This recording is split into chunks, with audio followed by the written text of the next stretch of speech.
To discuss this further now, we get two views. First, I'm joined by Pakistan's ambassador to the United States, Rizwan Saeed Sheikh. Ambassador Sheikh, welcome to the NewsHour.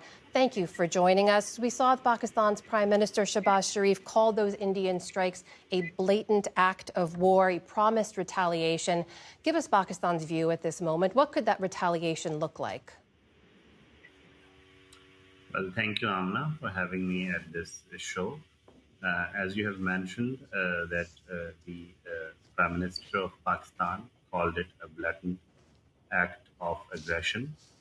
That's what exactly it was, because it was conducted without affording any evidence of the incident that took place in the Indian illegally occupied Jammu and Kashmir in Pahalgam.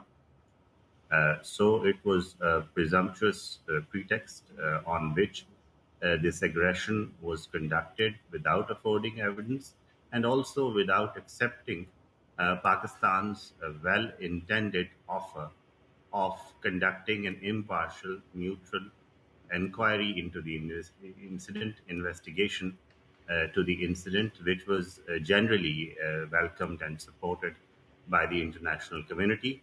So Pakistan yesterday acted in self-defense, and we, as you have seen and mentioned, downed five Indian fighter jets, three of them Rafale, one Su-330, and then, of course, the MiG-29 as well. And is that the downing of those jets? Is that the totality of the Pakistani response, or will there be more?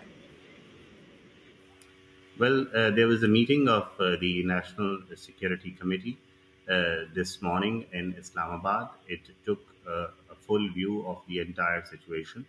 And if you look at the declaration that has come out of it, you would notice that it mentions that Pakistan still reserves the right to respond to the time of its and place of its choosing. So whatever we did yesterday was in self-defense, but under Article 51 of the UN Charter, Pakistan reserves the right to respond.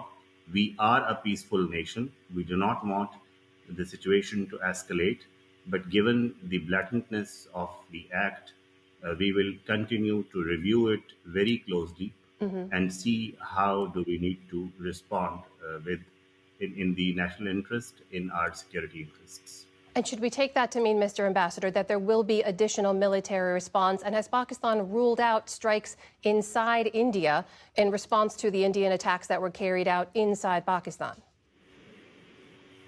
Well, it's a question of determination and strategy, which perhaps cannot and should not be revealed in a public statement or at a public forum.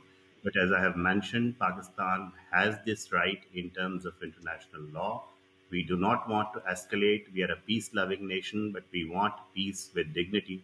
And that is what we are seeking in this episode or in any other such episode. But the important question here is that after Pulwama, which is after a lapse of almost 6 years, this incident has taken place. The international community needs to pay attention to the broader issue of the disputed territory of Jammu and Kashmir, which under the UN resolutions has to be resolved peacefully. It has to be settled peacefully through a UN supervised plebiscite. And until that larger problem is attended to, incidents like this can happen, and blames like this, which India has leveled, can continue to fly around. So it is important to attend to the major core issue between India and Pakistan, which is Kashmir. And there is this opportunity to do that right now. Mr. Ambassador, if I may, in this moment, setting aside the larger issue of Kashmir, which I know the two nations have fought multiple wars over now, we heard President Trump say that he hopes this ends very quickly. Is there a role for the U.S. to play right now when it comes to mediating or de-escalating, or is the ball squarely in Pakistan's court now? Well, the United States and the broader international community has previously played a role in similar situations. United States being, of course, the preeminent world power, has perhaps a disproportionate responsibility with regard to international peace, security, stability, and its maintenance, particularly in a region which India and Pakistan put together holds no less than 1.6 billion people.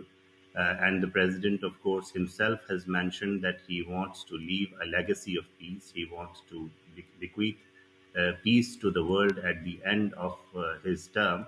So there is no other situation in the world today which is perhaps more impactful in terms of human lives and livelihoods than India Pakistan situation, and Kashmir being the core issue has to be resolved to that end. That is Pakistan's ambassador to the U.S., Rizwan Saeed Sheikh. Ambassador Sheikh, thank you for your time.